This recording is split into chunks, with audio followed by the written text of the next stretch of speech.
Assalamualaikum warahmatullahi wabarakatuh. Jadi hari ini kita masuk pada mata kuliah Sendra Tasik. Mata kuliah Sendra Tasik ini adalah mata kuliah pilihan, ya. Jadi saya sendiri dosen penempuhnya Ibu Mirnawati SPD NPD. Nah, selama perkuliahan, ya, karena saat ini masih daring, maka bentuk-bentuk yang akan saya berikan untuk lebih jelasnya bisa kita lihat. Nah, sebagai berikut.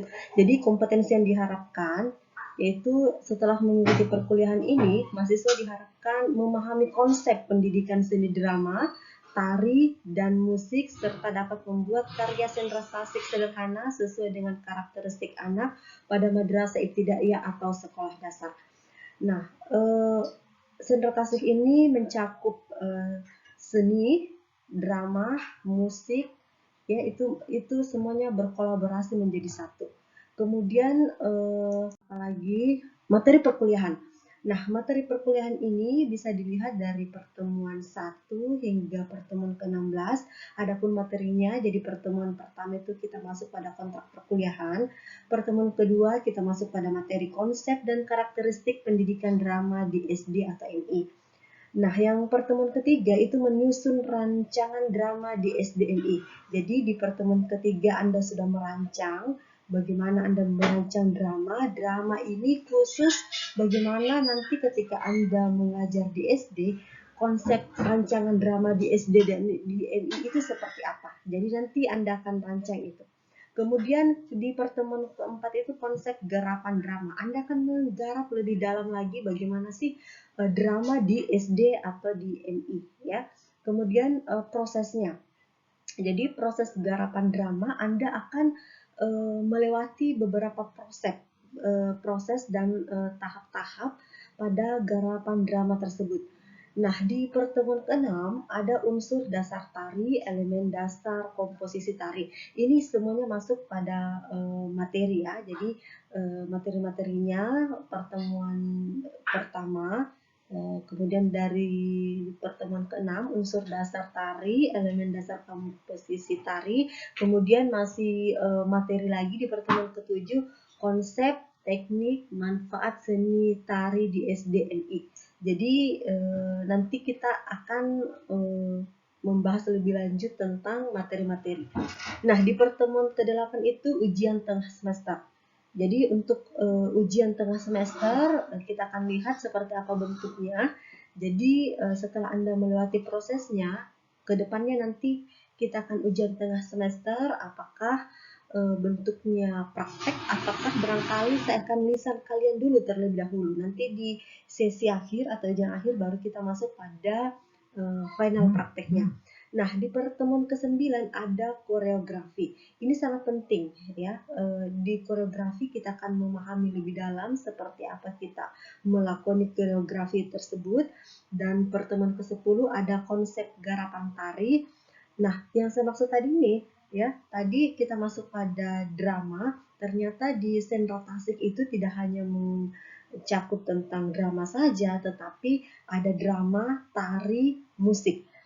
Drama, tari, musik ini kolaborasi dan digabungkan menjadi satu. Ya, kemudian di pertemuan ke-11 itu proses garapan tari. Nah, di proses garapan tari sama dengan proses garapan drama, ya. Jadi pada proses garapan drama itu nanti proses-proses pada garapan tari itu seirama nantinya. Kemudian di pertemuan ke-12 seni musik untuk anak SD, MI, akulturasi budaya dan Islam. Jadi di pertemuan ke-12 ini kita sudah mulai memadukan antara seni musik anak SD, MI, akulturasi budaya dan Islam. Jadi musik-musiknya yang akan kita lakoni nantinya, apresiasikan nantinya itu musik yang berupa akulturasi budaya dan Islam. Jadi sesuai dengan Yayan Palopo, kita lebih spesifik pada keislamannya, ya. Kemudian di pertemuan ke-13 itu menyusun bentuk rancangan seni drama tari di SDMI dengan musik. Nah, di pertemuan ke-13 ini Anda akan merancang seni drama, tari, dan musik itu di SD atau di MI. Ya, jadi kedepannya itu pada saat Anda mengajarkan di SD, ya mengajar di SD itu Anda akan mengajarkan bagaimana mengkolaborasi antara seni drama, tari, dan musik. Jadi actionnya dapat. Untuk sentra tasik di sini jantungnya ya di pertemuan ke-13 itu menyusun bentuk rancangan seni drama, tari di SDMI dengan musik itu dikolaborasikan menjadi satu. Jadi di situ ya, di situ dapatnya untuk sentra tasik. Kemudian di pertemuan ke-14 ada proses gerakan sentra tasik.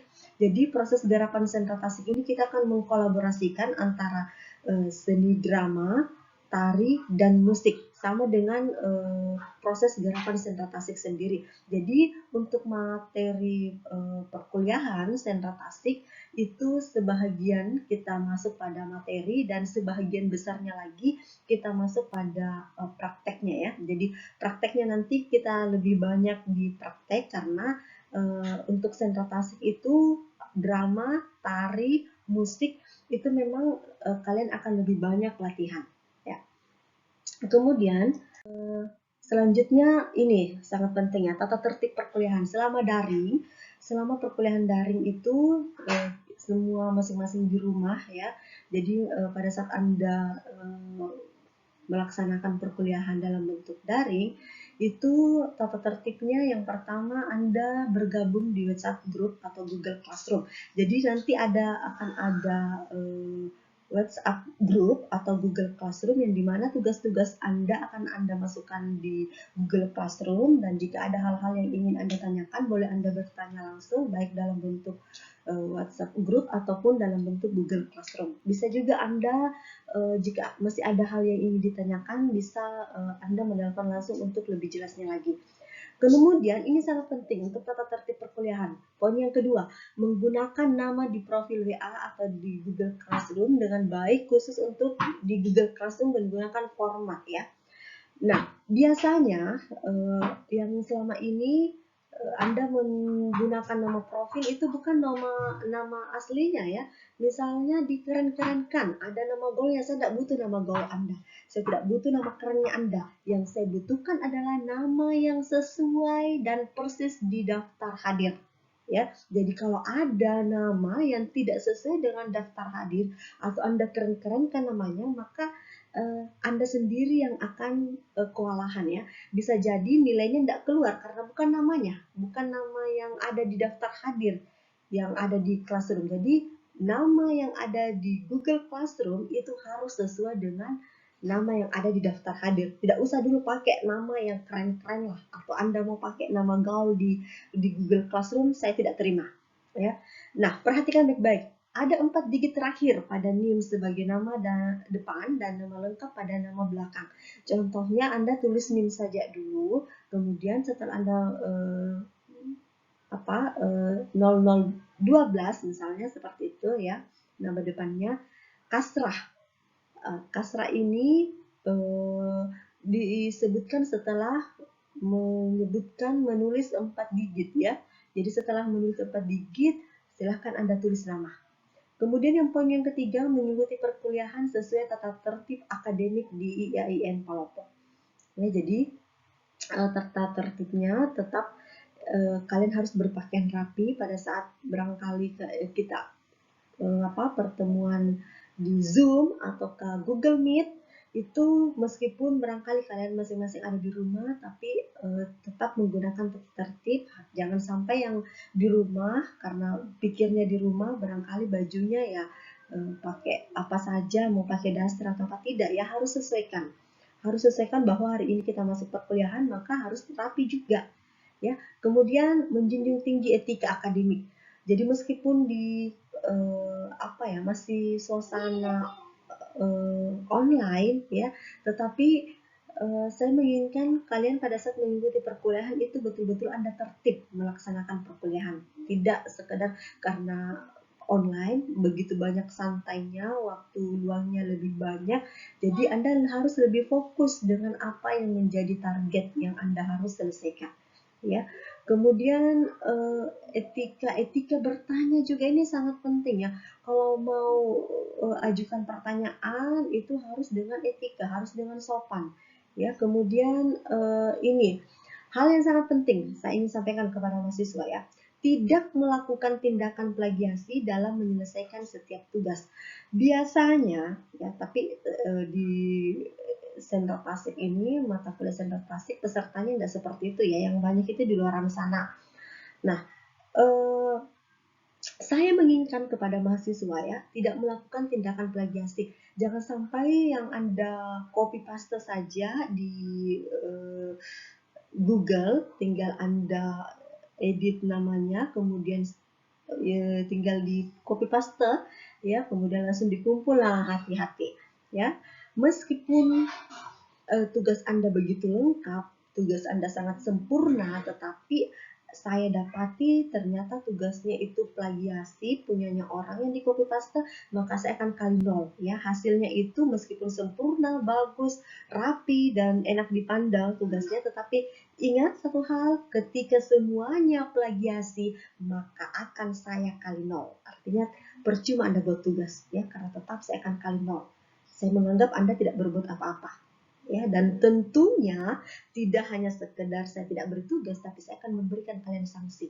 Jadi jika kalian melaksanakan dan melanggar peraturan, ya utamanya tugas yang di copy paste, tentulah ada sanksi berikutnya. Kedepannya hari ini jelas Anda plagiasi, saya temukan bahwa ini copy paste, tidak hanya sekedar saya kurangi nilainya, tetapi untuk ke depan ya, tugas ke depannya itu saya akan kurangi 5 poin. Meskipun tugas depan itu sudah tidak plagiasi lagi, tapi karena sebelumnya Anda sudah melakukan plagiasi, maka efek dari hukuman Anda 5 poin ke depannya untuk tugas berikutnya itu akan saya kurangi nilainya. Ya, seperti itu. Jadi jangan berani Anda melakukan plagiasi. Kemudian di tata tertib perkuliahan yang terakhir itu, setiap pertemuan itu memiliki durasi waktu selama 7 hari atau sampai pada pertemuan berikutnya. Nah, ini penting sekali ya. Jadi setiap pertemuan itu memiliki durasi waktu selama 7 hari. Jadi saya cukup bijak ya, saya cukup bijak memberikan kalian waktu selama 7 hari. Saya rasa tidak ada alasan, saya tidak mau tahu alasan apalagi. Bu, jaringan saya di kampung itu tidak bagus. Bu, data saya itu tidak ada. Ya betul, meskipun kondisinya seperti itu, tetapi dalam jangka waktu 7 hari atau pada pertemuan berikutnya Anda tidak menyelesaikan tugas yang saya berikan selama 7 hari itu, maka saya tidak akan terima lagi.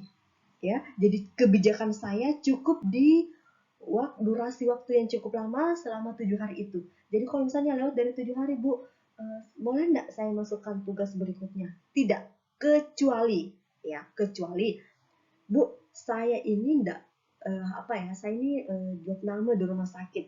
Jadi saya tidak bisa bangun misalnya ya. Tentulah saya berikan kalian kebijakan. Namun ya, perhatikan baik-baik, tunjukkan surat keterangan dokternya ya. Bu, boleh enggak Ibu supaya lebih percaya saya video call, Ibu lihat kondisi saya, infus terpasang, suasana di rumah sakit memang membuktikan seperti ini, oke, tetap ya saya terima. Tapi kalau misalnya tiba-tiba saya mau video call, boleh saya lihat keadaan Anda seperti apa? Bu, jaringan saya enggak bagus, Bu. Ini kebetulan Bu sebentar. Saya enggak percaya. Ya, yang saya ingin lihat adalah bukti bahwa betul-betul Anda sakit, jika betul-betul Anda sakit. Ya, jadi jangan meminta-minta sakit ya, jangan sampai, Bu, kalau lewat dari 7 hari karena kita sakit berarti ditambahkan durasi untuk penyelesaian tugasnya. Tidak seperti itu. Ya, jadi yang betul-betul sakit tunjukkan, buktikan bahwa Anda betul-betul sakit, dan kalau hanya sekedar, Bu, sakit, iya, buktinya mana? Dan Anda tidak bisa buktikan, maka saya tidak bisa percaya. Ya, jadi ingat durasi waktu selama 7 hari saya rasa cukup lama ya untuk kalian menyelesaikan tugas, dan tidak ada alasan lagi ke depannya untuk bersantai-santai di rumah, mengulur-ulur waktu. Sekali lagi, waktu Anda selama 7 hari manfaatkan seefisien mungkin ya. Sudah paham sampai di sini? Selanjutnya penilaian. Ini dia. biasanya sesi akhir itu pas keluar nilainya baru komplain, Bu kenapa nilai saya A, Bu kenapa nilai saya C, Bu kenapa nilai saya kok saya dikasih nilai error padahal saya masuk, saya ini. Ya biasanya di detik-detik terakhir baru kalian komplain. Kalian selama ini di mana saja ya, pada saat misalnya ini perhatikan baik-baik untuk yang lain ya, ini penilaiannya secara terbuka. Jadi jangan sampai nanti, Bu, kenapa ya nilai saya seperti ini? Saya sudah sampaikan secara transparan. Nah, ini penilaian tugas, ya. Ini kehadiran, ya. Jadi yang KT ini kehadiran. Kehadiran Anda, jangan sampai Anda memikirkan bahwa karena ini online, nggak mestilah harus mengisi daftar hadir. Dan ingat, meskipun Anda ikut di Google Classroom atau Anda ikut di Zoom, ikut di Google Meet, tetapi Anda tidak mengisi daftar hadir, maka itu akan fatal. Tetap di sini akan di poin ini ya, di KT ini tetap akan terisi 0 jika Anda tidak mengisi daftar hadir. Bu, daftar hadirnya diisi di mana? Diisi di Google Classroom. Jadi nantinya Google Classroom itu akan saya siapkan bagaimana Anda mengisi daftar hadir. Jadi setiap pertemuan itu wajib Anda mengisi daftar hadir. Ya, jangan, Bu, saya lupa tapi saya ikut. Ya salah siapa? Ya, ini juga masalah. Bu, kenapa nilai saya dapat C padahal setiap pertemuan saya ikut? Buktinya mana? Saya lihat di daftar hadir Anda tidak ada. Ih, saya lupa, Bu. Itu bukan kesalahan saya. Jadi itu kesalahan Anda. Makanya di daftar setiap pertemuan itu jangan lupa daftar hadir. Isi daftar hadir.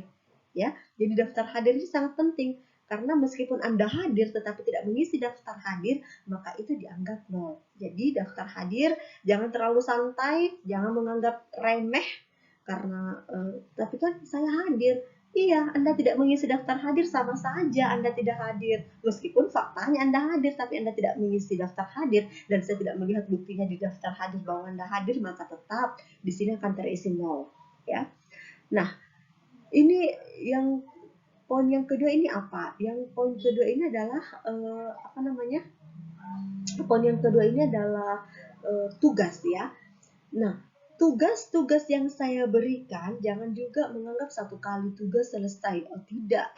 Jadi perhatikan di Google Classroom, tugas-tugas yang saya berikan itu masuk, semuanya masuk. Mulai dari tugas pertama, tugas kedua, tugas ketiga, itu akan saya masukkan di daftar poin kedua, di kolom kedua. Di kolom kedua ini semuanya semuanya tugas-tugas Anda. Jadi jangan terlalu menganggap bahwa paling tidak kan sudah ada tugas. Barangkali Bu Mira bisa kasih kebijakan. Tidak.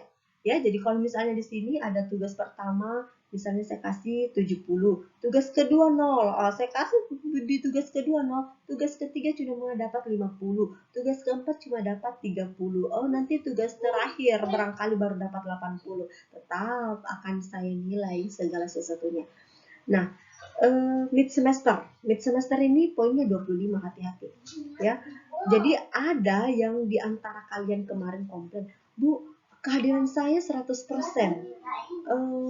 Apalagi tugas-tugas saya masuk. Kok nilai saya dapat nilai C? Iya, karena Anda tidak ikut mid semester. Mid semester itu poinnya 25 loh.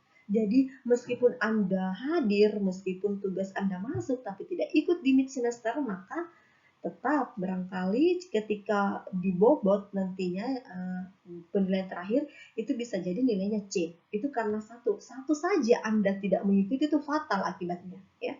Jadi apalagi kalau ada di antara kalian yang santai, kehadirannya sudah tidak memadai, kemudian tugas-tugasnya bolong-bolong, kemudian mid semesternya barangkali ikut tetapi nilainya tidak sampai berapa, mungkin cuma 50 atau 65, itu masih tetap nilai C meskipun Anda ikut final. Ya, jadi di sini juga memang untuk mendapatkan nilai A memang agak rumit ya, tapi tidak ada kata tidak mungkin ketika Anda berusaha.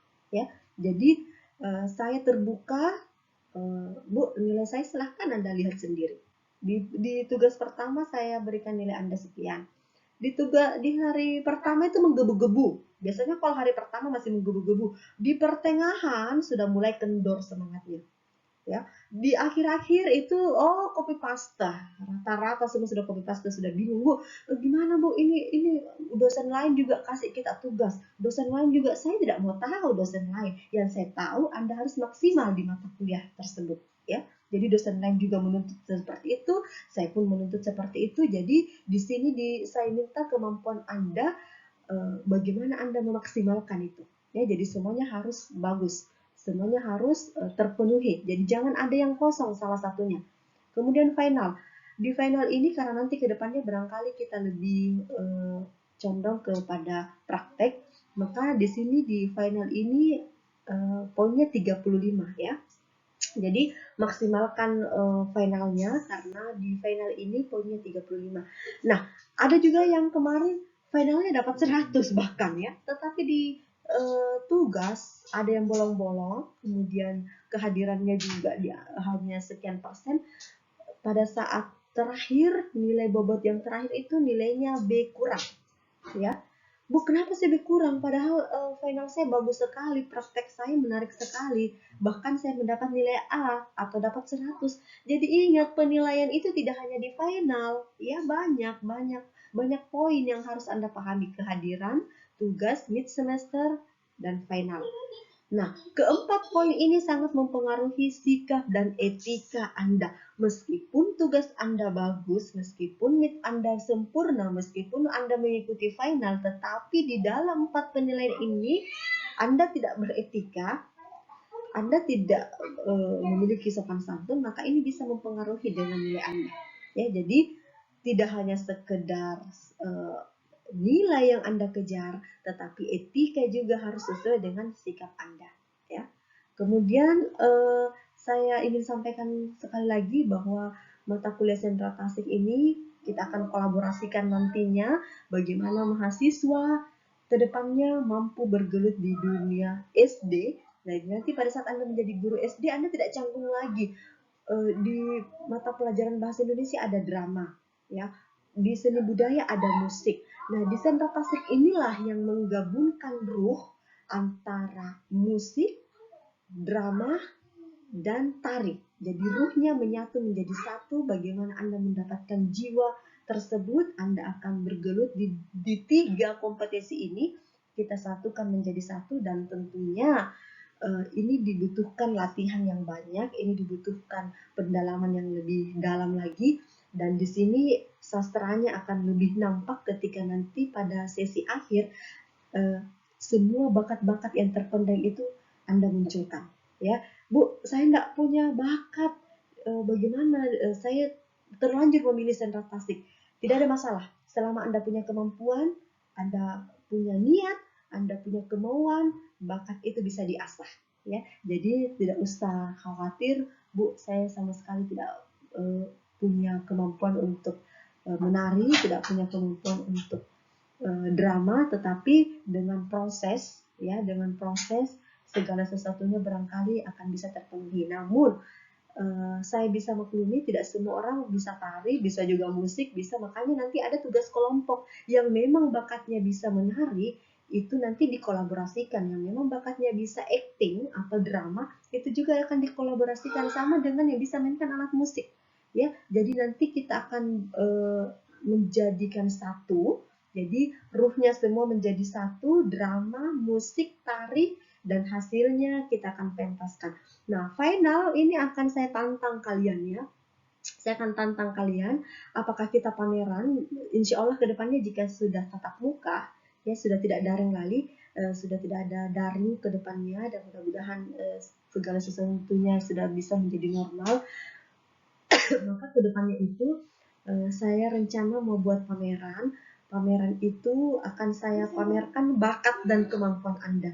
Dan tentunya ini tidak terlepas dari tayangan untuk Pandrita TV. Jadi semuanya harus pede. Satu-satunya hal yang harus kalian munculkan adalah rasa percaya diri. Dan tentunya di mata kuliah Sentra Tasik, rasa percaya diri itu, pede itu harus ada, ya.